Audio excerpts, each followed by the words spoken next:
깊이 있는 시선으로 오늘을 바라보는 뉴스 퍼레이드 문을 엽니다. 오늘의 뜨거운 이슈 알아봅니다.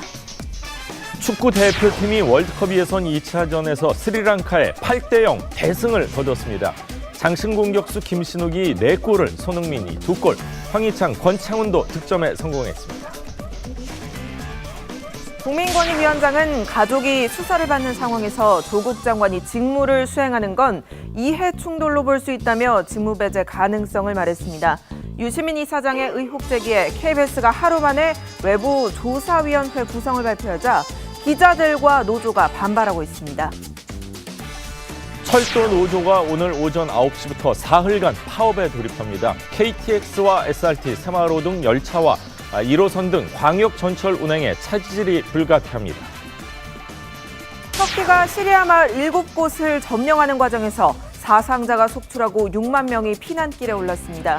국제사회의 비난에 터키 대통령은 유럽에 난민 360만 명을 보내겠다고 엄포를 놨습니다.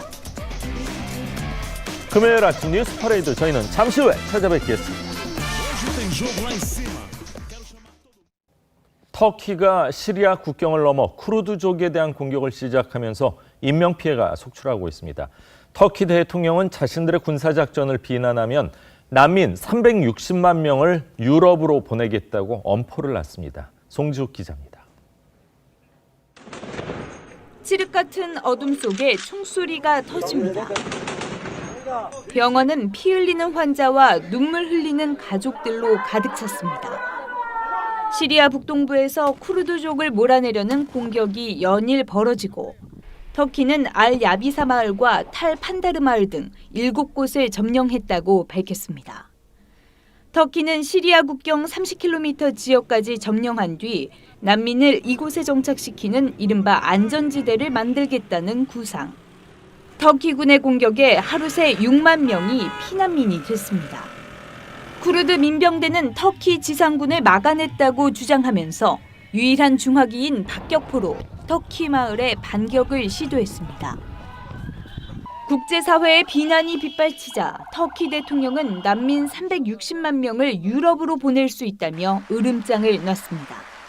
Harekat başladığı saatten şu ana kadar değerli kardeşlerim 109 terörist öldürüldü.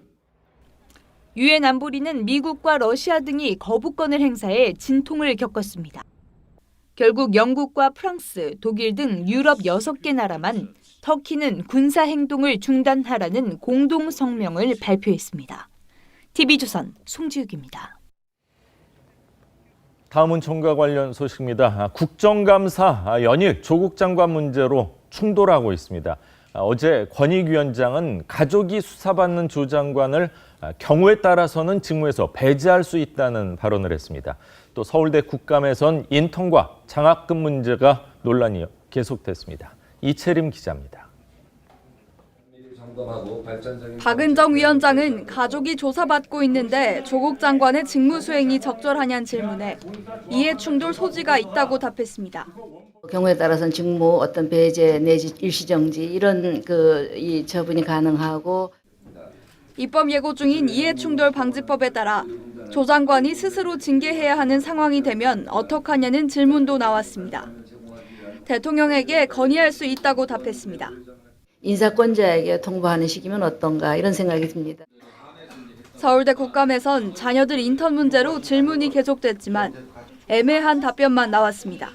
흔한 것은 아니지만 예를 들어서 우리 이공계의 경우에는 고교생들이 학교 와서 딸의 장학금 기록이나 휴학 때 제출한 병원 증명서는 확인이 어렵다고 답했습니다. 이렇게 이제 위조된 정황이 의심이 이제 많은데 아니라고 하면 아니라고 얘기하면 되지 않습니까? 감사원 국감에서 야당 의원들은 장관 딸의 논문 문제를 직접 감사하라고 촉구하기도 했습니다. 오늘은 장관 딸이 인턴 증명서를 받았던 한국과학기술연구원에 대한 국정감사가 열립니다. 여야가 또 치열한 공방을 벌일 전망입니다. TV조선 이채림입니다. KBS는 유시민 이사장이 논란을 제기하자 외부 위원들이 포함된 조사위원회를 구성하겠다고 밝혔습니다. 이에 대해서 기자들과 노조가 반발하자 결국 보도본부가 먼저 자체 조사를 한 걸로 정리가 됐는데요. KBS도 자산관리인과 인터뷰 녹취록을 공개했습니다. 이태희 기자가 보도합니다. KBS가 어제 자산관리인 김경록 씨와 인터뷰 녹취록을 홈페이지에 공개했습니다. 유시민 이사장이 인터뷰를 왜곡했다는 논란에 대한 반박 차원입니다. 유시민 이사장은 KBS가 의도적으로 인터뷰를 편집하고 검찰에 알려줬다고 주장했습니다. 검찰에다가 그 내용을 거의 실시간으로 흘려보낸다는 게 이게 도대체 이게 가능한 일인가 싶은 생각이 막 들더라고요, 저는. KBS는 하루 만에 취재기자를 업무에서 배제하고 외부 인사를 포함한 조사위원회를 만들겠다고 발표했습니다. 이에 사회부장이 사퇴 의사를 밝히고 기자들이 반발하는 사태가 벌어졌습니다. 언론노조 KBS 본부도 충분한 소통 없이 외부 조사위원회 구성을 발표했다며 중단하라고 요구했습니다. KBS 기자들은 조치를 철회하고 경영진 사과를 요구했습니다. 안팎의 반발에 KBS 사장 등은 결국 입장문을 내고 한 발 물러섰습니다. 보도본부 자체 점검을 먼저 하겠다는 겁니다.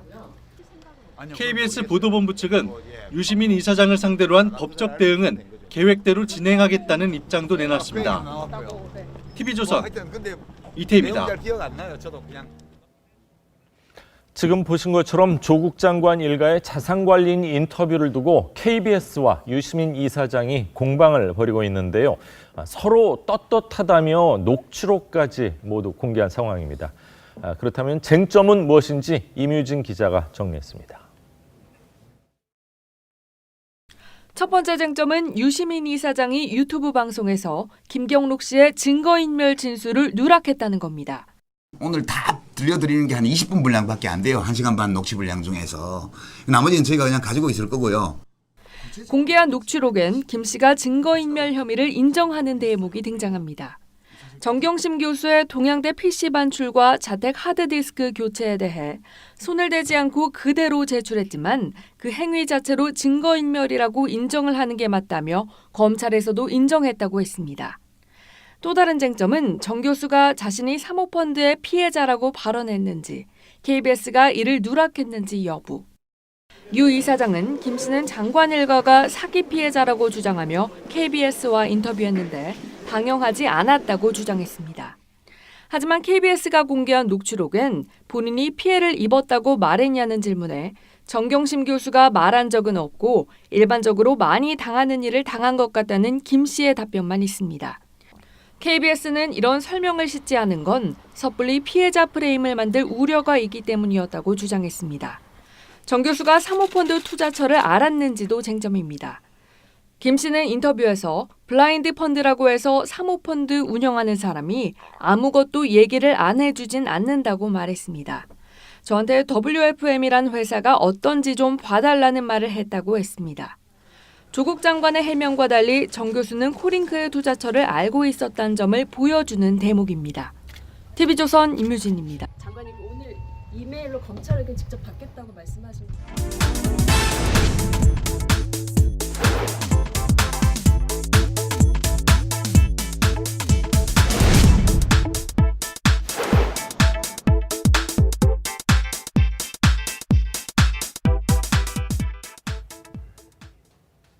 조국 장관 가족 관련 검찰 수사가 이어지고 있는 가운데 국감장 곳곳에서 조국 장관으로 인한 공방정 계속해서 벌어지고 있습니다. 세 분과 함께 정치권 소식 자세히 짚어보겠습니다. 노동일 경희대 교수, 강선우 전 민주당 부대변인, 김대현 한국당 원주율 당협위원장 나오셨습니다. 네. 안녕하십니까? 네, 안녕하세요. 반갑습니다. 자, 요즘 국정감사 한창 진행이 되고 있는데 어제 정무위 국감에서요, 조국 장관의 직무 수행이 부인의 이 검찰 수사, 또 앞으로 이어질 재판, 이해 충돌 면에서 적절한지를 놓고 공방이 벌어졌습니다. 어떤 얘기가 나왔는지 듣고 이야기 나누겠습니다. 조국 법무부 장관이 취임 후에 한 행위를 보게 되면 실질적으로 검찰을 압박하고 일가족의 수사를 방해하고 있다고 국민들은 생각하고 있습니다. 이해 충돌 행위를 지금 하고 있는데 경우에 따라서는 직무 어떤 배제 내지 일시정지 이런 이 처분이 가능하고 그렇다고 해서 법무부 장관으로서 일반적인 권한 그것이 제한되는 것은 아닙니다. 법무부 장관이 배우자와 그 일가족이 수사를 받고 기소되고 실제 지금 이것이 대한민국에서 법무부 장관을 둘러싸고 벌어지고 있는 일이기 때문에 정확하게 정의를 내려야 이런 기관장이 관련되어 있을 경우에는 인사권자에게 통보하는 시기는 어떤가 이런 생각이 듭니다. 위원장이 석단에서 이야기하는 것은 제가 적절하지 않다. 속단해서 하지 않았습니다. 권익위로서는 이때까지 그렇게 해석을 해왔기 때문에 그렇게 해석한다라는 것을 말씀드립니다. 네, 속단해서 이야기하지 않았다. 뭐 이런 얘기까지 나왔습니다. 직무수행, 이해충돌 가능성, 뭐 섣부른 판단 아니냐, 뭐 당연히 그렇게 봐야 되는 거 아니냐 이런 의견이 팽팽한 것 같습니다. 먼저 어떻게 보셨습니까? 자, 이거는 뭐 이해 충돌의 문제가 아니라 이해 당사자의 수혜가 문제인 상황이죠. 이건 프레임을 잘못 설정한 것 같고요. 자, 압수수색 검사에게 전화를 한다거나 아니면 수사 중에 검찰개혁안을 발표해서 공개 소환을 자신의 부인이 못 받도록 한다거나 이른바 황제 수사를 받고 있는데 더군다나 국가 전체가 충돌과 분열로 지금 점철되고 있지 않습니까? 정상적이라면 물러나서 수사를 받아야죠.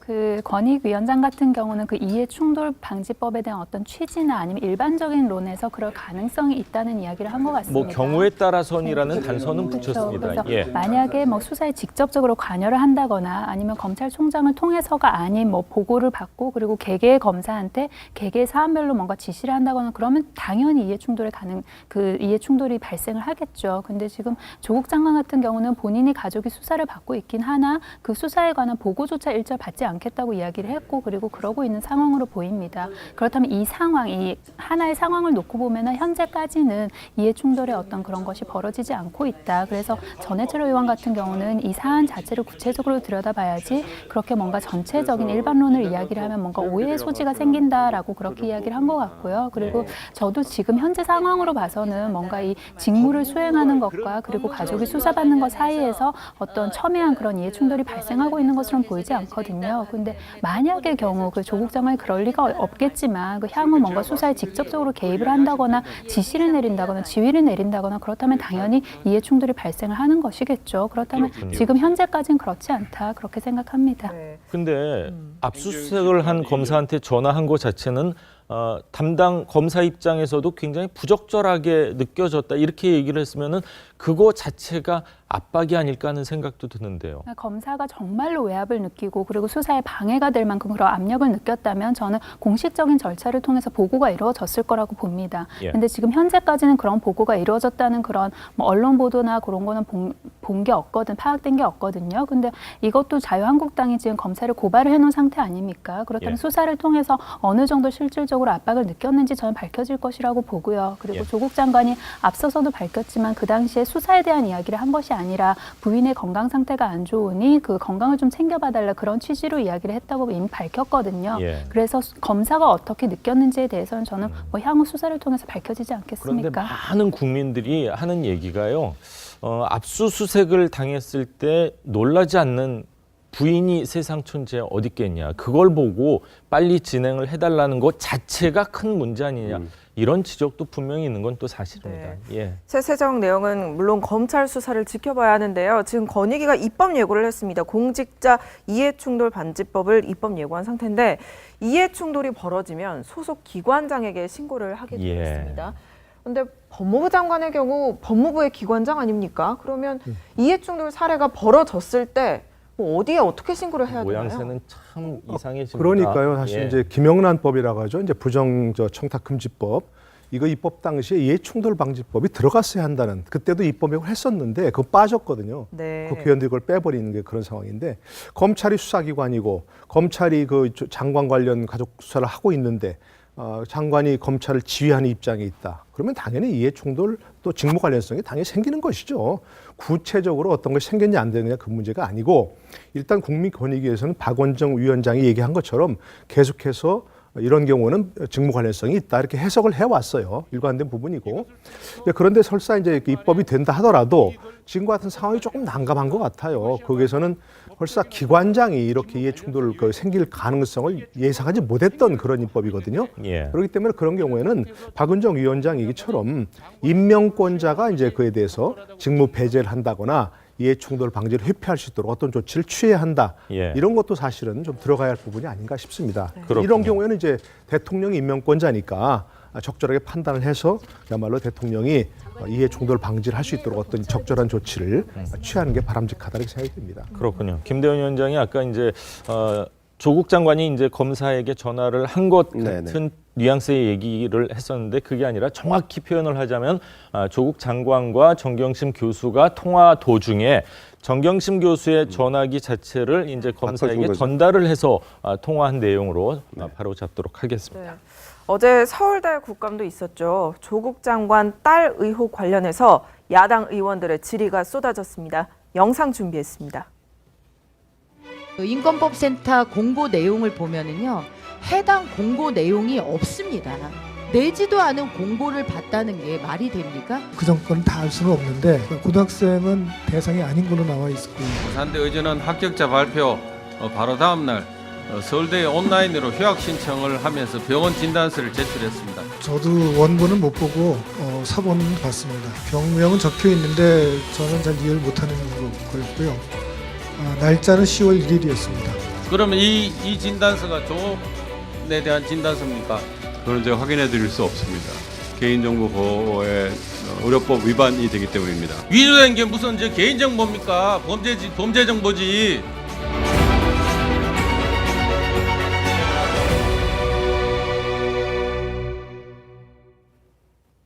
네, 마지막 답변으로 확인해 드릴 수 없다는 내용을 들으셨는데 서울대 관계자들이 말을 아끼면서 명확한 답변은 피하는 듯한 그런 모습 아니냐 이런 이야기도 있는데 어떻게 들으셨어요? 명확한 답변을 피했다기보다 이 사안들 전부가 지금 현재 수사 중인 사안이지 않습니까? 네. 그렇다면 수사 중인 사안에서 본인들이 파악할 수 있는 것, 본인들이 말할 수 있는 게 허용된 범위 밖에서 이야기하기는 굉장히 좀 힘들었을 거라고 봅니다. 그리고 이 일이 있었던 게 최근이 아니지 않습니까? 약간 좀 시일이 지난 일들이고 그래서 본인들이 가지고 있는 자료 속에서도 어느 정도 저는 한계가 있었을 거라고 봅니다. 그러니까 두 가지에 대해서 이야기한 거잖아요. 그러니까 조국 장관 딸의 인턴십에 대해서 이야기를 했고 하나는 그 부산대 의전원에 갈 당시에 이제 진단서에 대해서 이야기를 했는데 그 인턴 관련해서는 서울대 측이 지금 확보하고 있는 자료 내에서 이야기를 할 수밖에 없었을 테고 조국 장관 딸 같은 경우는 이제 본인이 전화를 해서 신청을 했다 그렇다면 본인이 증명할 수 있는 그런 증거를 저는 검찰에 제출하지 않았을까 그렇게 생각을 합니다. 그리고 또 본인이 그 학회에 참석하기 이전에 뭐 공부를 하고 자료를 수집했다고도 이야기하지 않았습니까? 그렇다면 그걸 또 증명할 수 있는 자료 또한 조국 장관 딸 측이 저는 아마도 검찰 측에 전달하지 않았을까 그렇게 생각을 하고요.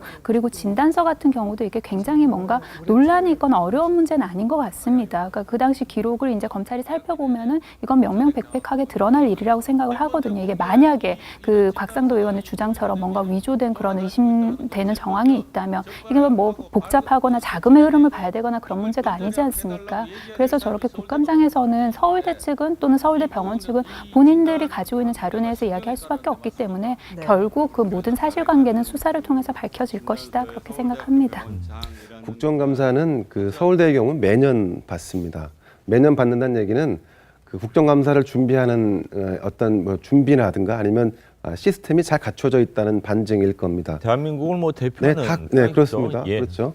근데 있는 그대로 사실을 명확하게 조사해서 밝히면 간단하게 끝날 문제인데 오세정 총장님 같은 경우는 사실 국민의당 비례대표를 하시다가 중간에 사퇴를 하고 총장 선거에 나가신 분이죠. 그리고 뭐 국립대학이니까 정부 통제를 받기 때문에 정부 눈치 보면서 자신의 안위를 고려한 이런 말만 한다. 그럼 이제 대한민국 최고의 이제 법인화가 돼서 뭐 국립대학이라는 명칭은 안 쓰는 게 맞는 것 같습니다. 네, 그러면 대한민국 최고의 상하탑인데 그 상하탑을 지휘하는 총장으로서 애매한 정치적 수사를 남발한다. 그거는 어쩌면 국민들은 교수들 간에 우리가 지금 문제가 되고 있는 친묵의 카르텔이 아닌가 이런 의심을 살 수 있고 이것 또한 불공정한 부분으로 비춰질 가능성이 매우 농후하다 이렇게 봅니다. 그렇군요.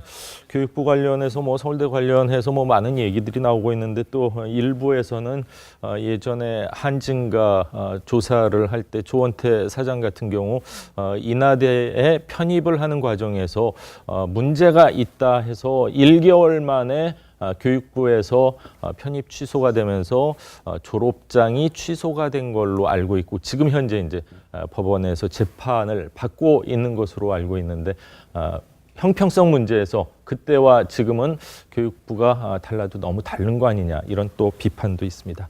자, 계속해서 다음 이야기를 좀 하겠습니다. 유시민 노무현재단 이사장 그리고 조국 장관 자산 이 관리인이죠. 김경록 씨의 인터뷰 후 폭풍이 일파만파 커지고 있습니다. 유 이사장이요. KBS와 검찰이 내통 내지는 결탁을 한 거 아니냐 이렇게 얘기를 처음에 했다가요. 지금은 유출을 했다 또 이렇게 얘기를 하고 있습니다. KBS가 조사위원회 외부 인원 외부 위원을 포함해서 구성하겠다 했는데 세계 노조 일제히 반발 성명을 내고 그러니까 일단은 내부적으로 보도국 내부적으로 한번 조사를 진행해 보겠다. 그 와중에 또 사회부장은 보직 사퇴하겠다. 뭐 이런 일들이 벌어지고 있습니다. 네, 좀 전에 서울대도 그렇고 KBS도 그렇고 누구 말이 좀 생각나는 아침입니다. 한 명 때문에 많은 사람들이 고생한다. 이런 얘기가 생각나는데 지금 유시민 이사장이 KBS 관련 주장한 게 두 가지 아닙니까? 크게 첫 번째는 그 김 씨와 인터뷰해놓고 방송도 안 했다. 이런 것이고 두 번째가 이제 조금 전에 얘기하신 인터뷰 내용을 검찰에 유출했다, 흘렸다. 이런 얘기거든요. 근데 KBS가 방송을 했다는 건 분명히 얘기를 했죠. 나왔죠, 증거가. 바로 다음 날 방송을 10일 날 인터뷰를 했고요. 9월 10일 날 했고 11일 날 방송 나왔습니다. 그러니까 방송했다. 이건 이제 사실이 아니고요. 검찰의 인터뷰 내용을 흘렸다. 검찰과 내통했다. 이 얘기는 의문의 여지가 있는 겁니다. KBS 측에서는 사실관계를 이른바 크로스체크하기 위해서 교차 확인하기 위해서 검찰에 관련 내용을 물어봤다. 이런 것인데 그것이 이제 검찰에 흘렸다. 이렇게 볼 수도 있을 것 같고요. 그런데 만약에 그런 문제가 있다면 KBS가 지금 어떤 방송입니까? 공영방송으로 국민의 대표 방송 아닙니까? 수신료를 받고 있죠. 그럼요. 국민의 수신료를 받고 있기 때문에 자체적으로 그 내용을 조사해서 얼마든지 확인할 수 있는 그런 부분이 있을 겁니다. 그런데 유시민 이사장이 바로 뭐 KBS CEO가 이런 조치를 취해라 하니까 바로 외부 인사로 조사위를 구성한다. 또 특별취재팀을 구성해서 기존의 수사팀을 배제한다. 이런 조치를 취한 것은 대단히 부적절한 얘기죠. 내부적으로도 얼마든지 데스킹 시스템이 있지 않습니까? 그럼요. 뭐 국장도 있고 뭐 그다음에 보도본부장도 있고 얼마든지 그런 것들이 있는데 그런 조사를 하지 못해서 외부 인사를 포함해서 조사위를 구성한다면 이게 또 내부에서 취재 시스템을 또 들여다보고 과연 취재원을 공개할 수밖에 없는 그런 상황이 생길 수 있거든요. 그래서 어차피 그런 것들은 굉장히 부적절했기 때문에 KBS가 일단은 내부적으로 이 문제를 조사하고 마무리하겠다. 이런 상황을 좀 일단 한 발 물러선 것은 저는 당연히 그렇게 해야 되는 일이라고 생각되고요. 내부에서 얼마든지 자체 정화 능력이 있는 그런 방송이라고 믿고 있기 때문에 외부 인사의 한마디에 휘둘리지 않는 그런 방송이었으면 좋겠다는 생각이 듭니다. 외부 조사위원회 구성 같은 경우 내부 기자들 입장에서는 정말 사기가 꺾일 수밖에 없는 그런 일인 것 같은데 유시민 이사장과 KBS 모두 왜곡 방송 의혹을 받고 있잖아요. 그래서 왜곡이 아니다 이런 점을 입증하기 위해서 각각 양측 모두 인터뷰 전문을 공개했습니다. 자, 그런데 KBS가 이 왜곡 방송에 대해서 해명을 하면서 김경록 씨가 정경심 교수도 피해자다 이렇게 직접적으로 이야기하지 않았고 또 뭐 섣불리 피해자 프레임을 만드는 게 무리라고 판단했기 때문에 지금 상황에서 봐도 이거는 뭐 정당한 보도였다고 생각한다. 이런 맥락에서 해명을 했거든요. 어떻게 들으셨습니까? 자, 뉴스의 가치 판단은 1차적으로 취재 기자가 합니다. 이게 데스크를 거쳐서 시청자에게 이제 전달되게 되는데 이 프로세스를 정확하게 지켰다고 한다면 문제될 게 없다고 저는 개인적으로 생각합니다. 근데 이건 이제 판단의 문제이지 왜곡 여부의 문제로 이 전이되는 것은 좀 핵심이 아니다. 더군다나 이제 어떤 특정한 사건의 핵심 인사가 인터뷰를 하거나 어떤 증언을 할 때 그 안에는 어떤 의도가 숨겨져 있는지 알 수가 없습니다. 그래서 사실은 인터뷰를 하거나 취재를 한 뒤에 확인 취재를 하는데 지금 이 사안 같은 경우는 확인할 곳이 검찰밖에 딱히 없습니다. 자, 그런 점에서 KBS가 신중하게 판단해서 확인 취재까지 거쳤는데 그 와중에 김경록 씨의 인터뷰 내용이 일부 검찰에 전달될 수는 있으나 적어도 전체 인터뷰 내용 전문을 검찰에 전달하는 이런 언론은 제가 개인적으로 생각하기에는 뭐 있을 수 없다 이렇게 보고 또 한 가지는 유시민 씨 혼자서 판단하거나 결정하는 이 어떤 유튜브 방송보다 적어도 KBS의 편향성이 더 적을 수밖에 없다. 그건 지난 수십 년 동안 쌓여있는 노하우가 있기 때문입니다. 그렇군요. 자, 유 이사장 또한 김경록 씨가 증거 인멸 혐의 인정하는 부분을 방송에 넣지 않은 사실이 드러났습니다. 근데 어디까지나 개인 방송이고 인터넷 방송이니까 편집권은 본인한테 있지만 가장 중요할 수도 있는 부분을 빠뜨린 부분을 지적하는 분들이 많이 있거든요. 그런데 또 하나 조금 이해가 안 되는 게 김경록 씨 같은 경우는 인터뷰한 내용 편집에 별로 문제 없는 것 같은데 또 왜 그러십니까? 이런 얘기를 하고 있어요. 이런 상황 어떻게 보셨는지요?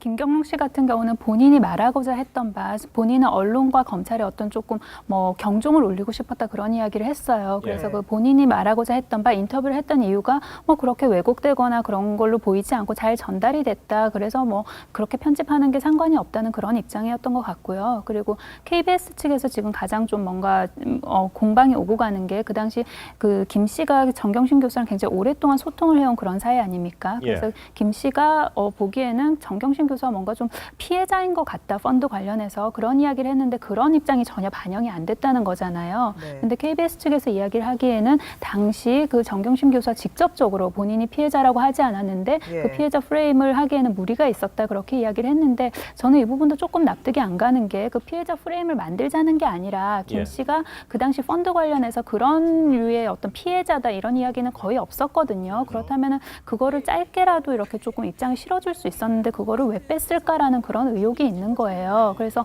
그 당시 언론 보도를 전체적으로 KBS뿐만이 아니라 뜯어봤을 때 조국 장관 가족 측의 어떤 입장이나 조국 장관 가족 측에 유리할 수도 있는 그런 진술은 대체적으로 보도가 좀 너무 안 된 게 아닌가라는 그런 생각이 들거든요. 그래서 비단 이번뿐만이 아니라 우리가 그 이번 조국 장관 그 논란이나 사태를 한 2달 넘게 겪고 오면서부터 그 언론 지형이 어떻게 형성이 돼 왔는가, 그러니까 조국 장관 가족 측의 입장이 기계적으로라도 그 중립에 가깝게 반영이 됐을까, 그거에 대해서는 다 함께 이번 기회를 통해서 한번 좀 짚어볼 문제라고 생각합니다. 네, 양측 모두 긴 인터뷰 중에 어떤 부분을 취사 선택했느냐 이 부분 관련해서 지금 논란이 되고 있는데 KBS 사태를 둘러싼 공방 정치권으로도 번지고 있습니다. 여야 입장 들어보겠습니다. 국민의 알 권리 보장 차원에서 적절한 조치로 판단합니다. KBS는 신속하게 조사위원회를 구성하고 추측성 보도를 막기 위해 녹취록 전체를 공개하는 것도 검토해 보기 바랍니다. KBS는 기다렸다는 듯 기존 조국 취재팀은 배제한 채 자체 감찰을 벌이겠다는 명백한 내부 통제로 호응하고 있습니다. 공영방송 KBS를 정말 노골적으로 어용방송화 시키면서 기자들 탄압하고 있습니다. 네, 들으신 대로 야당은 KBS 조치가 내부 통제다, 기자 탄압이다 비난하고 있습니다. 반면 민주당은 적절한 조치라고 또 맞서고 있네요. 네, 대한민국 대표 방송인 KBS가 한 사람의 어떤 말, 외부 인사 말에 휘둘려서는 안 된다는 거 분명합니다. 그리고 아까 조사 말씀드린 대로 외부 조사위를 구성한다든가 법조팀을 배제하고 기존 취재팀을 배제하고 특별 취재팀을 만든다든가 하는 건 굉장히 부적절한 조치라는 거 분명히 말씀드리고요. 일단은 그래서 KBS가 경영진이 한 발 물러서서 일단 내부 조사를 우선하겠다는 건 당연한 조치라고 생각이 됩니다. 앞으로도 다시 한번 말씀드리지만 KBS는 언론사 중에서도 대표이기 때문에 내부적으로 통제할 수 있는 시스템이 굉장히 잘 갖춰져 있습니다. 그리고 또 부장, 국장 말고도 보도본부장 말고도 차장도 있고요. 그러면 또 보도위원회도 거기다 또 보도위원회라는 것도 구성돼 있고요. 공정방송위원회가 구성이 돼 있습니다. 그러니까 자체적으로 조사해서 문제가 있다면 얼마든지 걸러낼 수 있고 기존의 어떤 시스템이 문제가 없다고 확인하는 시스템 절차도 얼마든지 갖추고 있다고 생각이 됩니다. 그렇군요. 공영방송 같은 경우는 당연히 게이트키핑 포함해서 사후에는 심의라는 게 있는데 유튜브 방송 같은 경우는 보고 싶은 거 볼 수도 있고요. 말하고 싶은 것만 말할 수가 있습니다. 그거는 여야를 막론하고 보수 진보를 막론하고 다 그렇다는 거는 사실인 것 같습니다. 자, 이런 가운데요. 문재인 대통령이 본격적인 경제 행보에 나섰습니다. 삼성 공장을 찾았는데 세 번째로 기억이 됩니다. 영상 준비했습니다. 우리 삼성이 대한민국 경제를 또 이끌어주고 있어서 늘 감사드립니다. 특정국의 의존도가 높아서 수출 통제에 영향을 받지 않을까. 이제 그 걱정 안 해도 됩니까? 네, 걱정 안 하셔도 됩니다.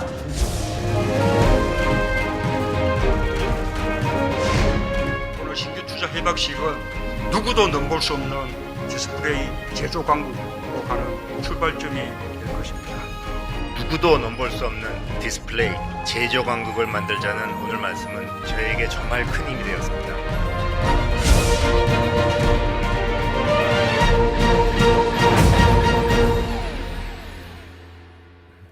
네, 이재용 부회장 이름을 6번이나 언급하고 이제 우리 삼성이라는 표현을 썼습니다. 기업하는 분들 입장에서는 좀 뭐 힘이 될 수도 있겠다 이런 생각도 드는 반면에 지금 현재 이재용 부회장이 재판이 진행 중인데 대통령의 이런 접촉을 또 비판하는 시각도 있습니다. 네.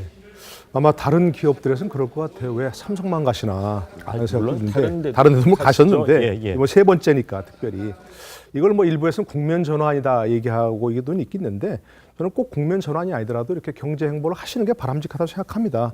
현재 대한민국의 문제가 조국 문제만이 유일한 건 아니지 않습니까? 여야가 싸우는 걸 보면 조국 장관만 없으면 또 조국 장관만 있으면 모든 게 해결될 것처럼 지금 얘기하는 것 같은데 그렇지 않지 않습니까? 특히 경제가 가장 관심의 대상이 돼야 되는 것이고요. 당연한 행보라고 생각이 됩니다. 근데 문제는 이제 삼성만 잘 돼서는 또 안 되는 거 아니겠습니까? 삼성이 잘 돼야 하는 건 당연한데 삼성만 잘 된다고 해서 우리나라의 민생 경제라든지 서민들이 잘 되지 않는다는 것 지금까지 경험으로 잘 알고 있는 겁니다. 그래서 저는 삼성뿐만이 아니라 또 대기업뿐만이 아니라 문 대통령께서 여러 가지 정말 서민 경제라든지 이런 쪽에도 좀 관심을 갖는 그런 행보를 좀 하셨으면 좋겠습니다. 이렇게 전체적으로 공식적으로 사람들을 청와대로 불러서 만나는 것보다는 저녁에 정말로 소상공인들 이런 사람들하고 개인적으로 만나셔서 조금 속내를 털어놓고 민생 경제를 얘기할 수 있는 그런 시간을 좀 갖는 게 바람직하지 않을까 싶습니다. 문재인 대통령 지지율 지금 계속해서 하락하고 있다. 이런 여론조사 결과가 지금 보시는 바처럼 나오고 있습니다. 경제 어렵다 이렇게 외치시는 분들 정말 많은데 뭐 저런 경제 행보가 민심을 어우를 수 있는 그런 방도가 될 거라고 보십니까? 저는 지금 저 행보가 민생 경제 행보로 보이지 않습니다. 그거는 그냥 대기업 방문일 뿐이죠. 자, 민생 경제를 챙긴다고 하면 잘 나가는 경제 현장을 가는 것이 아니라 어려운 경제 현장을 돌아야죠. 그리고 그런 것이 뉴스를 타고 거기서 어떻게 해결할 것인지 해법을 제시하는 게 진정한 민생 경제 행보이지. 자, 지금처럼 계속하면 지지율 하락은 앞으로 더 가속화될 수밖에 없습니다. 그렇군요. 근데 뭐 삼성 같은 경우는 뭐 순이익이 반토막이 났다. 어려운 거는 물론 민생 경제 뭐 소상공인 더 어렵습니다만 저것도 위기로 봐야 되지 않을까 하는 생각도 듭니다. 문재인 정부의 그 경제 기조가 포용 성장이지 않습니까? 이 포용이라는 말은 어떠한 경제 주체도 배제함이 없이 다 포함을 한다는 그런 뜻이거든요. 그렇다면 당연히 서민 경제에서부터 그리고 기업까지 어떤 경제 활동을 하는 모든 이들을 다 포괄을 해서 챙겨서 잘 나가겠다는 그런 뜻이죠. 대통령의 지지율이라는 것은 지금까지 해왔던 거에 대한 평가 그리고 미래에 대한 어떤 기대 그 가능성을 두 가지를 다 포함한 거 아니겠습니까? 그렇다면 방향성을 가지고 계속해서 이제 올바른 행보를 해나간다면 저는 뭐 지지율 측면에서는 그렇게 크게 걱정할 필요는 없다고 생각합니다. 자, 경제가 좋아지기를 누구도 넘볼 수 없는 경제라고 했는데 정말 그래기를 기원해 보겠습니다. 자, 정가 소식 세 분 말씀은 여기까지 듣겠습니다. 감사합니다. 감사합니다.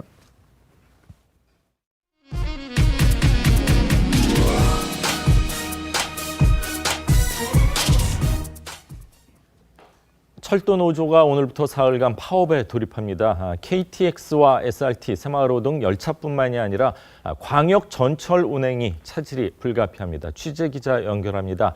장동욱 기자, 정확히 언제부터 파업을 시작하는 겁니까? 네, 철도 노조는 오늘 오전 9시부터 월요일 아침 9시까지 사흘간 파업을 예고했습니다. 사흘간 파업으로 열차 운행에 차질이 불가피합니다. KTX는 72% 수준으로 새마을과 무궁화 열차는 평소 60% 수준으로 열차 운행이 줄어듭니다. 서울 1호선 전철은 오늘은 큰 차질이 없지만 주말엔 평소 88% 수준으로 줄어듭니다.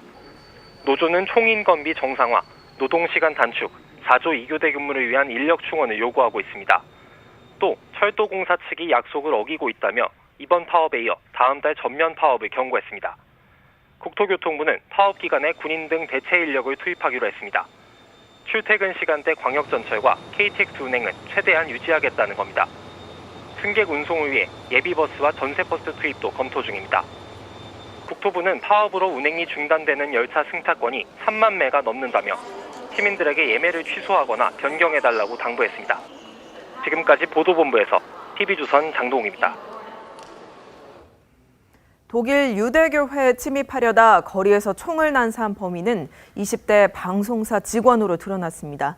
특히 범행 장면을 생중계해 독일이 충격에 빠졌는데 메르켈 총리는 폭력과 혐오에는 관용이 없다고 강조했습니다. 송지욱 기자입니다.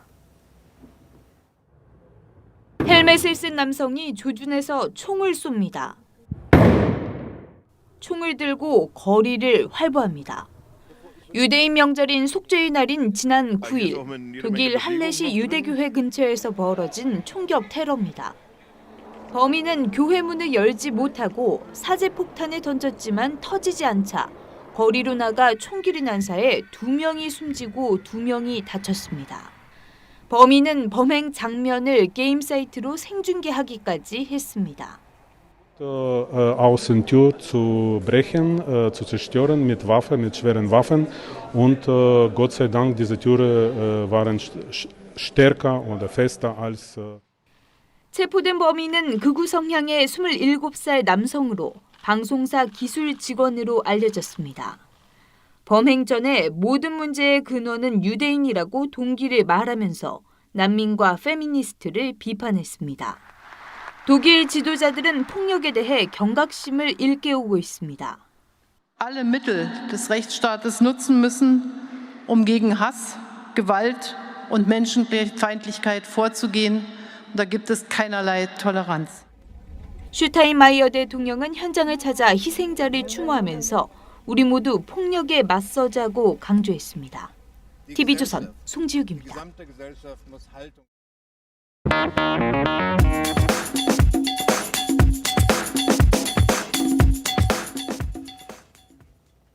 화제가 된 이슈를 짚어보는 시간 아침의 스토리입니다. 하재근 문화평론가 양지열 변호사 나오셨습니다. 네, 안녕하십니까? 반갑습니다.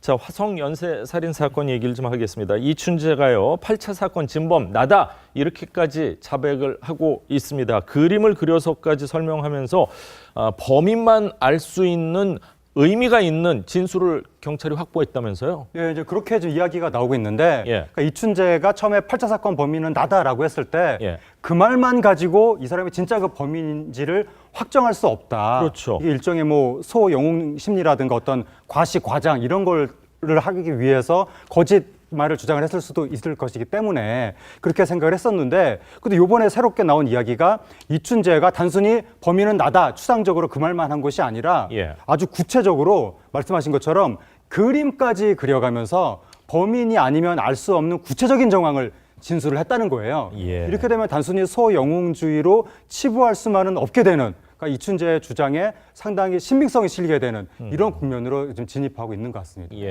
이제 자백의 진위 여부를 따져보는 게 핵심일 것 같은데 변호사님 말하는 내용이 다 진짜인지 아닌지 어떻게 판단할 수 있나요? 그러니까 경찰이 고민이 거기에 있는 겁니다. 이춘재의 말을 들어보니 그럴듯한데 믿을 수도 있을 것 같은데 그 말만 가지고 확정을 지을 수가 없으니까 결국에는 당시에 남아있는 기록이라든가 아니면 남아있는 증거품 같은 것들 그리고 수사했던 형사들의 얘기를 들어볼 수가 없는데 이게 당시 8차 같은 경우에는 확정 판결이 내려졌기 때문에 공식 기록은 또 소각을 했어요. 남은 이제 경찰들이 남은 기록들을 가지고 좀 비교를 해봐야 되고 또 그때는 의미가 없어서 검찰로 보내지 않았던 증거품들이 있답니다. 근데 그 증거품 몇 개를 이제 지금 과학으로 한번 분석을 해보겠다고 하는데 말씀드린 것처럼 크게 그때 당시에도 중요하지 않다고 봤던 증거품들이라서 여기서 어떤 의미 있는 게 나올지 그 부분이 조금 어려운 상황입니다. 그렇군요. 전문가들은 이 자백을 어느 정도 믿고 있는지 한번 분석을 해봤습니다. 들어보시죠. 당시에 알려지지 않은 사건들도 내가 저질렀다. 그래서 5건이 나온 거잖아요. 그런 상황이면 8차만 유달리 속이려는 의도가 있다. 이렇게 보긴 좀 어려운 것 같아요. 자, 20년간 억울한 옥살이를 했을 가능성도 있습니다. 윤 씨 재조명되고 있는데 당시에 윤 씨 채모만 중금속 분석을 했다고 합니다. 여러 사람 한 것도 아니고 딱 한 명에서 이 사람이 범인이야 이렇게 된 걸로 될 가능성도 지금 있는 상황이에요. 네, 그러니까 이제 과거에 이춘재를 포함해서 용의 선상에 처음에 50명 정도가 올랐다가 10명으로 추려졌는데 결국 최종적으로 이춘재가 빠지고 이 윤모 씨, 그때 모함범으로 지목된 윤모 씨 한 명에 대해서만 채모 검사를 했다는 거예요. 그래서 거기에서 중금속이 이제 검출이 되다 보니까 이제 윤모 씨가 범인으로 지목이 됐던 것인데, 그럼 그때 왜 다른 사람들은 다 빠졌던 것이냐라고 해서 지금 의문이 제기되고 있고, 그때 발견됐던 채모가 정말 윤모 씨 것이 맞는지 그때 방사성 동위원소 검사를 했던 것인데, 그 검사 기법이 당시로서는 획기적인 기법이었지만 요즘 기준으로 보면 정확성이 떨어지는 것이기 때문에 지금 DNA 검사를 다시 진행한다고 합니다. 네, 윤 씨 재심을 준비한다고 하는데 수사관에게 고문을 당해서 허위 자백을 했다 이렇게 주장하고 있는데 수사관들은 또 부인하고 있어요. 네, 그렇습니다. 당시 수사관들 같은 경우에는 지금 윤 씨로 특정할 만한 과학 수사 결과가 나왔기 때문에 고문할 필요가 없었다라고 부인하고 있는데, 그런데 조금 전에 이제 하재근 평론가 설명하신 것처럼 당시 과학 수사라고 하는 게 이 윤 씨에 대해서만 이제 채모 검증을 했단 말이에요. 그럼 지금 수사관들이 하고 있는 부분과 앞뒤가 안 맞지 않습니까? 그리고 윤 씨 같은 경우 그때 당시에 고문을 당했다고 주장을 하면서 굉장히 자세하게 진술을 하고 있습니다. 쪼그려뛰기를 시켰다. 그리고 여러 번 때렸고 사흘 동안 잠을 재우지 않았다 이런 얘기를 하는데, 제가 주목하는 부분은 이런 많은 분들이 그 생각을 하실 거예요. 윤 씨가 소아마비가 있어서 다리를 제대로 못 쓴다는 거예요. 그런데 그런 사람이 범행에 대해서는 쓴 걸 보면 담을 뛰어넘어서 이 범행을 저질렀다라고 돼 있고, 이 부분이 어떻게 가능할까라는 생각을 누구라도 해볼 수 있지 않겠습니까? 근데 또 언론 보도를 보면 현장 검증 때는 또 뛰어넘었다는 그런 보도도 나오더라고요. 근데 그때 보도에는 그렇게 나왔는데 윤 씨는 뭐라고 주장을 하냐면 신용만 냈다. 그리고 이제 기록에는 어떻게 되냐면 그때 이제 육체 노동을 하는 사람이 있으니까 팔 힘이 세니까 이 담장을 팔로 잡고 뛰어넘었다. 이렇게. 그건 또 충분히 가능합니다. 그럴 수도 있기 때문에 맞습니다. 그래서 아직까지는 확정할 수 있는 건 아닌데 그런 부분들이 의심할 만한 상황은 된다라는 거죠. 그렇군요. 국가 권력이 만약 정말 20년 넘게 억울한 옥살이를 했다면은 한 사람의 인생을 망친 거 아닌가 이런 생각이 들고 이럴 경우에 외국에는 수백억 보상을 받는 경우도 있던데 한국에서는 어떨까요? 글쎄 이걸 돈으로 말씀드린다 자체가 좀 어이가 없지만 어쨌든 우리도 이제 형사 보상 명령 제도가 있고 거기서 정해준 기준도 있긴 합니다. 그런데 윤 씨 본인이 얘기하다시피 지금 돈이 문제겠습니까? 살인죄라는 누명을 만약에 씌운 거라면 명예를 회복시켜주는 게 가장 중요하죠. 다음 이야기로 넘어가 보도록 하겠습니다. 법원 행정처 서기관이요. 만취 상태로 택시기사를 때린 혐의로 경찰에 붙잡혔습니다. 지난 8일 새벽에 벌어진 일입니다. 영상 먼저 보겠습니다.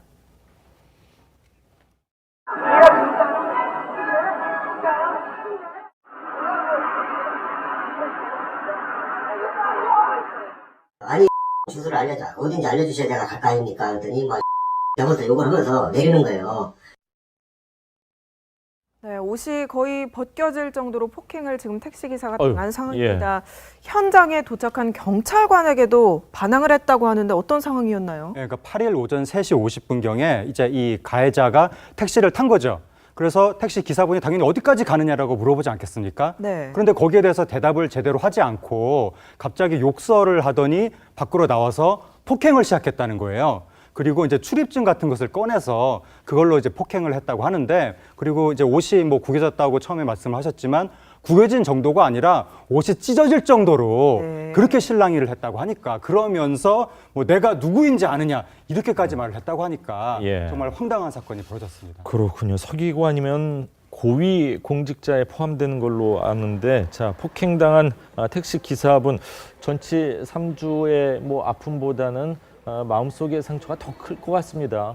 사실 그렇죠. 이제 어떻게 보면은 서민이시잖아요. 서민분이고 법원에 종사하는 공무원이라고 한다면 서민들을 보호해주는 법이라는 것 자체가 그런 걸로 우리는 생각하고 따르고 있는데 거기에 법의 이름을 내세우면서 자신을 무시하고 폭행했다고 하면 앞으로 이분이 어떻게 공권력을 신뢰할 수가 있겠습니까? 정말 가슴이 아프네요. 네. 공무원이잖아요. 그런데 술에 취해서 행동을 벌였고 또 술에 취해서 기억이 안 난다고 이야기했다고요? 네, 그렇습니다. 그렇게 부인을 하고 있는데 그게 그렇게 중요하지는 않을 것으로 보이고, 가장 중요한 부분은 이 택시 기사분이 얼마만큼이나 피해를 입었느냐가 중요할 것으로 보여요. 그러니까 폭행을 한 건 명백한데 거기서 더 나가서 상처를 입어서 이른바 상해죄까지 적용할 정도가 되면 폭행치상이 되고 그 경우에는 징역형이 꽤 무겁거든요. 3년 이상입니다. 그러면 이제 그때는 이제 집행유예 같은 게 나와도 공무원 자격을 잃을 수도 있고, 만약에 이제 그게 상해 정도까지 가지 않아서 그냥 폭행 정도로 그친다고 한다라면 벌금형으로 어떻게 보면 이제 좀 가볍게 처벌을 받았겠죠. 예, 요즘은 뭐 블랙박스나 휴대전화가 다 있기 때문에요. 저런 행동하면 웬만하면 다 찍힙니다. 각별히 행동에 다들 조심해야 될 것 같습니다. 자, 두 분 말씀은 여기까지 듣겠습니다. 감사합니다. 감사합니다.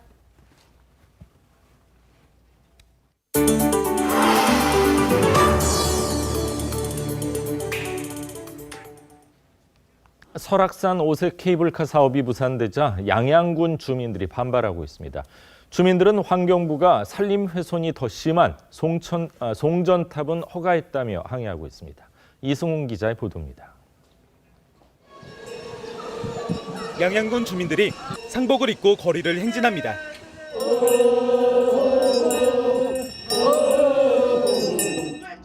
주민들은 조명래 환경부 장관의 사진을 붙인 관도 불태웠습니다. 양양 주민들은 어제 설악산 오색 케이블카 사업 무산에 항의해 환경부 규탄 집회를 열었습니다. 강원도 내 6개 지자체에서 주민 1000여 명이 참가했습니다.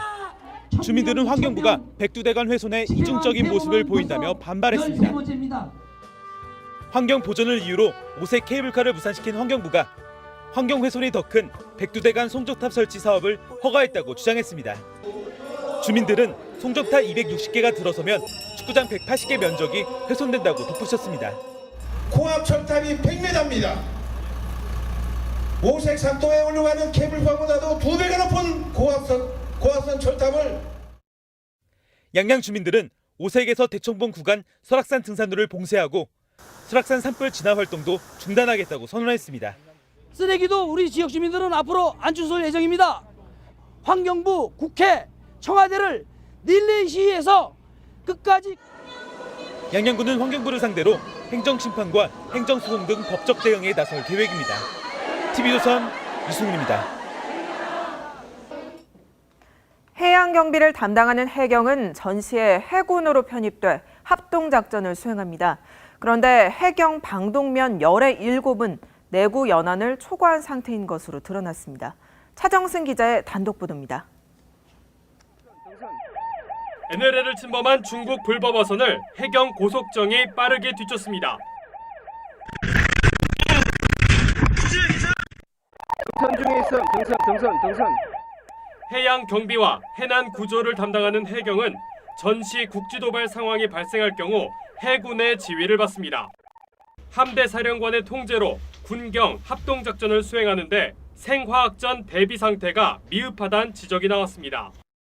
해경이 보유한 방독면 13,000여 개 가운데 내구연한 10년을 초과한 방독면은 만여 개, 전체의 73%인 걸로 조사됐습니다. 그마저도 대부분 K1 구형인 걸로 나타났습니다.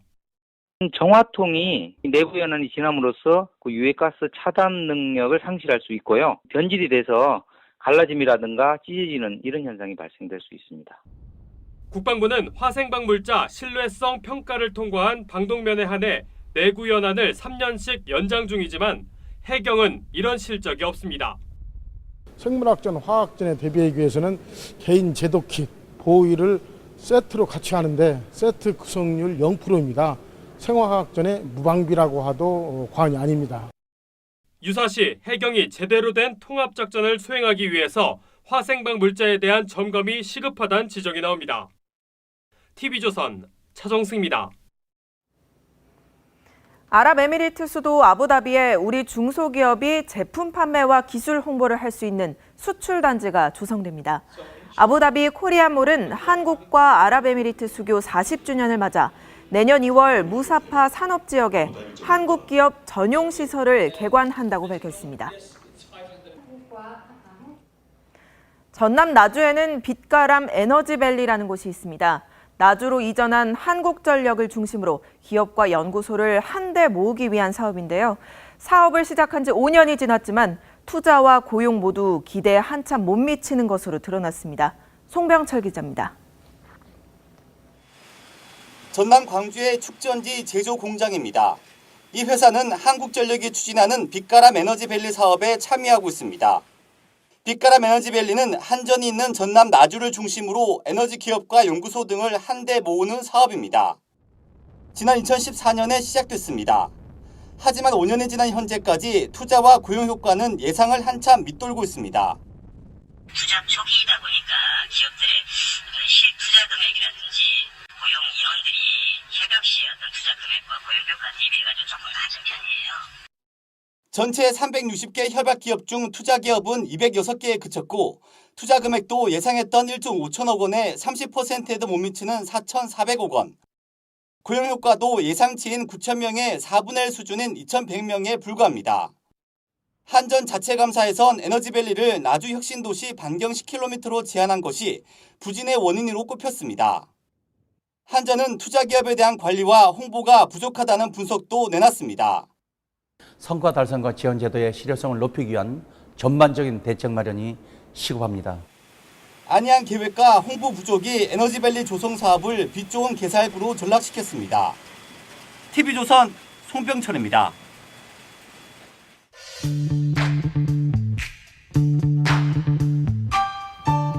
이 시각 급상승 검색어를 다양한 시각으로 짚어보는 아침의 키워드입니다. 오늘의 키워드는 노벨 문학상입니다.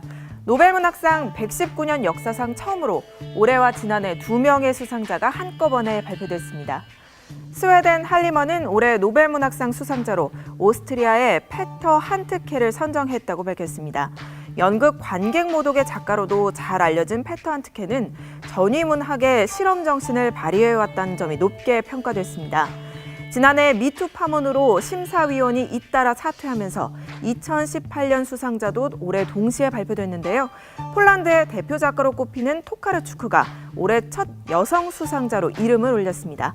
노벨상은 오늘 평화상, 14일에는 경제학상 수상자 공개를 앞두고 있습니다. 오늘 아침 눈길을 사로잡은 사진 한 장 살펴봅니다. 미국 NBC 생방송 뉴스 진행 도중 스튜디오에 귀여운 침입자가 등장했습니다. 미국 MBC 방송 앵커 코트니 큐브가 터키의 시리아 침공에 관한 뉴스를 속보로 내보내던 순간 노란 옷을 입은 꼬마 아이가 뒤에서 다가오더니 안아달라는 듯 손을 뻗습니다. 큐브는 당황한 듯 미소를 지으며 제 아이가 여기 있네요 라고 말한 뒤 계속 뉴스를 이어갔는데요. 방송사 측에 따르면 큐브는 이날 속보 상황 때문에 유치원에 아이를 데려다 줄 시간이 없어 쌍둥이 형제와 함께 회사에 출근했다고 합니다. 생방송 도중 일어난 실수에도 많은 누리꾼들은 워킹맘의 현실을 방송으로 여실히 보여줬다며 응원과 지지를 보내고 있습니다. 아침의 한 장이었습니다. 오늘 아침 기온 예년 수준을 회복해 어제보다 쌀쌀함이 조금 덜합니다. 오늘 서울 아침 기온이 14도로 어제보다 3도가량 높게 시작했고요. 오늘은 서울 낮 기온이 25도로 어제보다 6도가량 높아져서 낮 동안에는 다소 덥게 느껴지기도 하겠습니다. 오늘 전국적으로 하늘은 대체로 맑겠습니다만 동풍의 영향을 받는 동해안 지방은 오후부터 5에서 30mm가량의 비가 오락가락 이어지겠습니다. 슈퍼 태풍으로 발달한 하기비스는 주말에 일본을 강타할 것으로 전망되는데요.